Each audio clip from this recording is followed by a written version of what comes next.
Looks like that telecommunications bill of 1996 ain't working out for Hollywood like they thought. Now available in paperback and e-readers, John Haynes, 1987. Learn lessons about life and teenage love in the 1980s in this coming-of-age John Haynes story. Get your copy of John Haynes, 1987 in paperback and e-readers at Amazon.com and online booksellers everywhere. 2 weeks ago, two big-budget films flopped at the box office. And the first film to flop at the box office was Warner Brothers' hyped-up superhero movie The Flash, which tripped at the start of its run in theaters. Now, The Flash wound up flopping at the box office because Warner Brothers did not go out here and advertise the film, and it also flopped because its lead actor was embroiled in alleged scandals as related to alleged criminal behavior. And with The Flash tripping at the box office, it was the first of two big flops. The second, which was Elemental, which was one of Disney Pixar's tentpole films.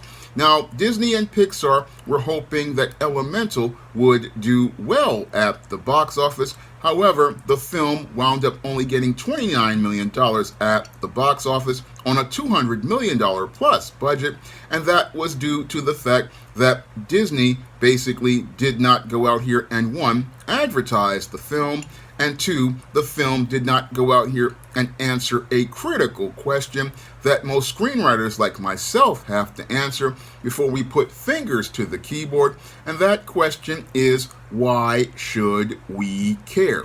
With Elemental, yes, you had a lot of fancy, flashy computer animation. Unfortunately, little care was taken with the screenplay, and the screenplay, because it didn't tell a compelling story, really did not draw in many viewers as related to going to see this film. Now, the big problem with Elemental's screenplay is that the screenplay did not have any of the elements to create chemistry for viewers, and it didn't have the elements to go out here and create chemistry for viewers because Disney was looking to play it safe. And I believe one of the main reasons why they wanted to play it safe is because Pixar no longer has the leadership in charge of John Lasseter. Now, back in about 2018 or 2019, John Lasseter had allegations made by him from women who were a part of the Me Too movement, and because he had to deal with allegations as related to the Me Too movement, John Lasseter was forced to resign from his position as head of Pixar, and ever since then, Pixar has been a rudderless ship, making mediocre films such as Turning Red, and had its first flop last year with the film Lightyear, which was trying to make an origin story for the Toy Story character Buzz Lightyear. And with Pixar in a dire situation at this point, they are struggling to find a direction, and sadly, they have not found the elements of making a hit film like they did when they were under the leadership of John Lasseter. And that was shown on the screen of the trailer for Elemental. And as I was watching the trailer for Elemental, I really didn't see anything outside of the fancy computer animation that would merely make me want to think about even caring about this film. I mean, even though Pixar has put together some of their best computer animation for this film, sadly, many of the visuals of this film are uninspired and generic, and even worse, the story itself is something that seems to be copy, cut, and pasted from older films like West Side Story, which a remake already flopped at the box office, and we're not really seeing anything fresh and original the way we did with earlier Pixar films like Toy Story, The Incredibles, Finding Nemo, and other films. I mean, these films basically gave us fresh takes on life, gave us relatable, multi-dimensional characters, and gave us compelling stories. And sadly, we got none of that in Elemental, which was a story about basic elements, but lacked the basic elements of a compelling story. Because as I was looking at the trailer, I saw the lead male character as having beta male traits and nothing there that showed me any sort of confidence. And when I was looking at the heroine, yes, she is very fiery, but she has no spark. So when I, look at both of those characters, I saw two characters with no personality, no real voice of their own, and no real connection that makes us relate to them. And again, this just showed me a screenplay that was put together by committee instead of a screenplay that was put together by one person by themselves.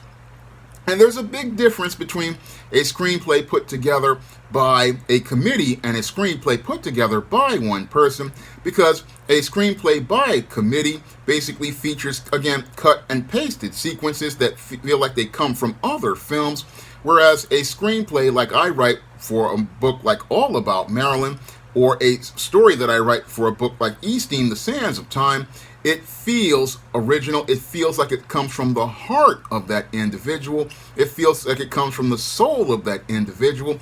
And you feel their fingerprints on the screen from their story.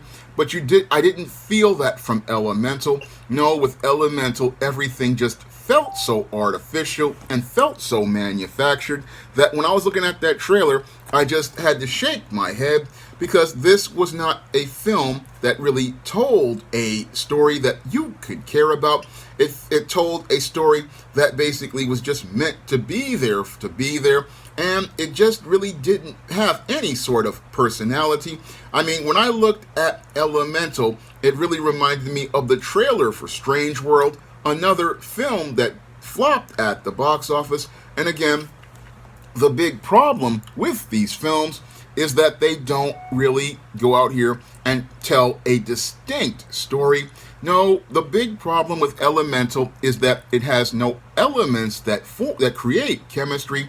No, it's just again, very bland and generic experience as related to its visuals, very bland and generic as related to its so-called story, which is supposed to be a commentary on immigration, but I wasn't really seeing anything here that was special the way I saw with an immigration story like An American Tail. I mean, when you look at Don Bluth's American Tail, Fievel feels alive. You can relate to Fievel as a person. You can care about Fievel and his journey. But when you look at Elemental, you don't really feel a human connection to anything. And that really hurts this whole computer animated movie. And the big problem I see with Elemental is that Disney is over relying on computer animation to try to carry a movie when the main element of a successful movie is its story. And again, as I've said for many years, a good movie starts with the screenplay, and that was something that was inspired by Sprayway Customs, who came up with the saying that, if the good paint job starts with the prep. And again, in order to prep a good movie, you've got to go out here and start the prep with the screenplay. Again, if you don't have a good screenplay that's prepped and rock solid from the first draft, you're not going to get a good movie when you shoot that film. No, you're going to get a complete mess, because you're going to have all sorts of flaws and imperfections in the story that have not been worked out as related to developing the script. And that's a big problem with Elemental. They didn't work out all the imperfections as related to the characters, who again, the lead man is a beta. The woman is one of these feisty, fiery types. And again, we don't see the confidence as related to the hero. We don't really see the heroine being somebody who can show respect to a man. And that creates character traits that people just can't relate to. And that makes a big problem for the viewer and the audience as related to this movie, which tried to overcompensate with bright visuals and an animation that really was supposed to be very bright. But again, if you don't have anything that draws the viewer's eyes in, then the viewer has no reason to care. And that is the big problem with Elemental. Again, showing me how far Pixar has gotten lost. It's focused too heavily on trying to make computer animation strong, but not really focused on showing us people coming to life. That was the strength of the old Pixar movies, that we could see the humanity in these characters like Buzz and Woody, Nemo and Dory, or Mr. Incredible and his family. We saw people coming to life on screen, and we saw people coming to life in these animated characters we could identify with, we could relate to. We saw people coming to life, and that goes back to a point I made in a previous video about movies being about people. And sadly, movies have lost their humanity as Hollywood has focused too heavily on CGI, and that's one of the things that hurt Elemental as a movie and led to this movie flopping. Now, the other thing that led to Elemental failing at the box office was the fact that Disney made no efforts to advertise this film, and you would think with Disney being in control of many networks, including Fox and ABC, they would have gone out here and did an advertising blitz on Elemental, one of its tentpole films, but I saw less advertising for Elemental than I did Lightyear, showing me how the studio was either arrogant in believing that this film was basically going to do well at the box office because it was animated, or they just went out here and didn't want to advertise the film because they possibly had no faith in it as related to test audiences. So these two scenarios are the reason why Elemental wound up flopping at the box office. And again, it's really sad to see this film flop because it's showing me that Disney's computer animated division is falling into the same abyss that its hand-drawn animation did back in the early 2000s, when it was making films that were pretty decent, like Treasure Planet, and went out here and make Atlantis, where these films were different and unique.